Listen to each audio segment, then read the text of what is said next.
Ladies and gentlemen, good news. The diff lock has arrived. I've got my package here from Rough Tracks, who were tremendous as always. I put my number in so that I could get a notification as soon as stock came in, but they emailed me and said, hey, you're the only person with a reservation. It will be on the store's shelf in 20 minutes. Get your order in. And that's what I did. And it took them less than 12 hours to get this on my workbench so that I can now get on with the job. So, Rough Tracks box, genuine parts, came in from Toyota in Japan, 414506070. This is the genuine diff lock actuator, not one that is destroyed. And also, let's just check, aluminium. This is a magnet, by the way. Yes, science! That's steel, that's steel. Screws are steel, bolts are steel, so galvanic corrosion is still going to be a thing with this. But it is here, £594 to get my rear diff lock working again so that I can do some off-roading. I'm just toying with the idea of giving this a coat of lacquer before I put it on the car. As Big Dave correctly pointed out to me, I cannot avoid the galvanic corrosion here because even if I cover this up with a plastic sheet or lacquer or whatever, the bolts will still conduct electricity between the two parts. But I could try and keep the salt off it if I spray it with a coat of lacquer before I fit it. So I'm going to do that. I'm going to get a box. In fact, I might just use the box that just came in. I've covered up the metal pins and I've covered up the actuator. Those are the parts I really care about. And the rest, I'm just going to give it a little coating of this fancy 2K lacquer. Oh my goodness, that smells like pure poison. That is the good stuff. That now has a shiny coating on it. That will help keep some of the rust at bay. Not all of it, but that'll help a little bit. Our diff lock actuator bracket, I've sanded that or filed it smooth. I might actually hit it with sandpaper, I'll check that. But my next point is just to give this a good scrub down with degreaser and fairy liquid, which is like a washing up liquid that's got surfactants in it that'll loosen up the grease. I'm going to give it all a good scrub because my plan is to paint this before I fit the actuator back on, because I'll probably not see this for at least another 10 years. So I'm going to take the chance to clean it up, get some rust converter on it, and then paint it before I bolt all the parts back on again. The first part of the cleaning process is to give it a good scrub down with fairy liquid and then a spray with degreaser, which I've got in a pressure bottle. This is a rust converter called Kurust. It turns purple and it converts iron oxide rust into iron phosphates and mostly iron tannate. Okay, following day, the Kurust has done its job. It's still scruffy, but it's much improved from the mud and rust bath that I started with here. And then I'm going to use some enamel paint to seal the deal. Just a black primerless, this is a primerless paint from Jenolite. The protection plates here are pretty knackered. The one for the sensor is completely rusted through, there's 2 holes in it.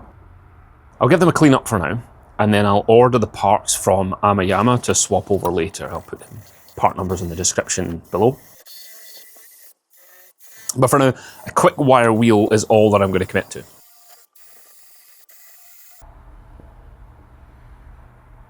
The sensor plate is cleaned and I've removed the gasket material from the surface. To be honest, this sensor's pretty old. This will be 23 years old now. I'm not sure if it still works. And the rest of the actuator was trashed. So I'm going to order another one from Amayama.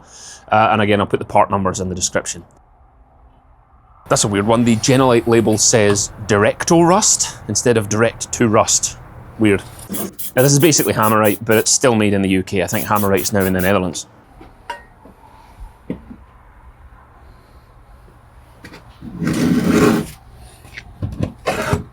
Good thing about me breaking apart a full Land Cruiser is that I kept a whole stash of Toyota threaded bolts. There's all kinds of things in there. All various dimensions, interior and exterior bolts. I've never sorted them, but I'm just pulling a few of them out into little tubs now just so I can see the wood for the trees. Because I've got to find replacement bolts. That's what I'm after. So these 2 bolts, well, there's 3 of them actually, but I've immediately lost one. Yeah, there's a 3rd bolt there. These are the destroyed bolts that came off the original diff mount bracket, or actuator mount. So I'm just going to use my measuring stick here.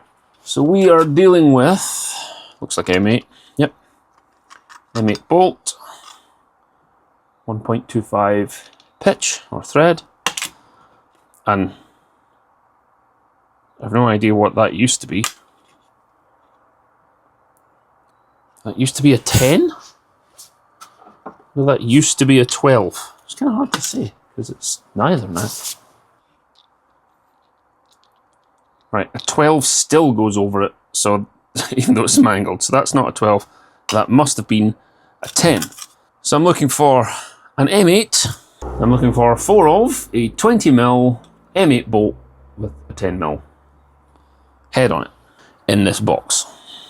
Oh, this is going to be weird, because if that's a funny size, if a 10mm is normally an M6, that could cause me a problem. This is going to take me some time. I might even end up having to go to a 12mm head so that I can get the right size. I'd rather get a perfect match for the bolt. That looks pretty good actually. Yeah, that looks bang on.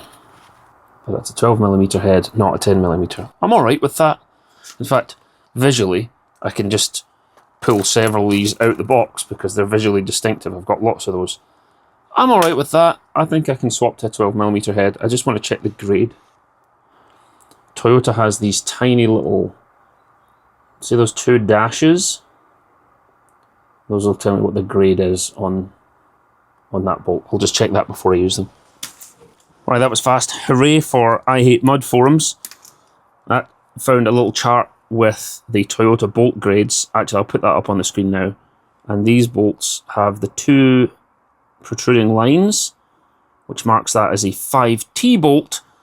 And then you look that up online, and it's the equivalent of grade 8.8. So I have no concerns at all about using those.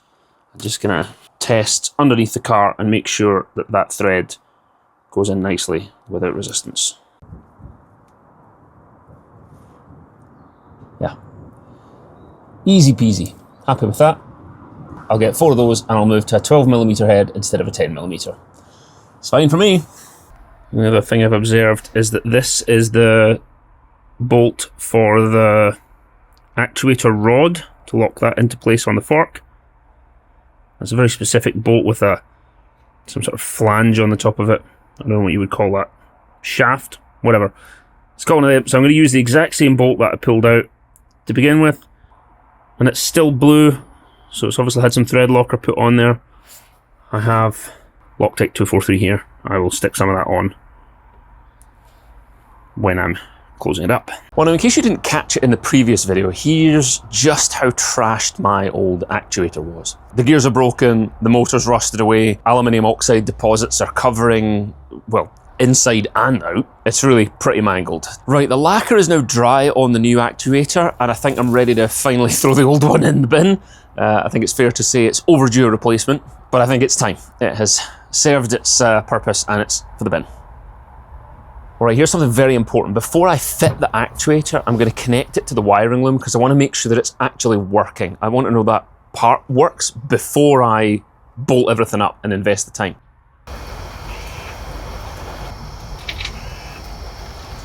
All right, the actuator works, the loom works, my diff housing's been treated for rust and it's been painted.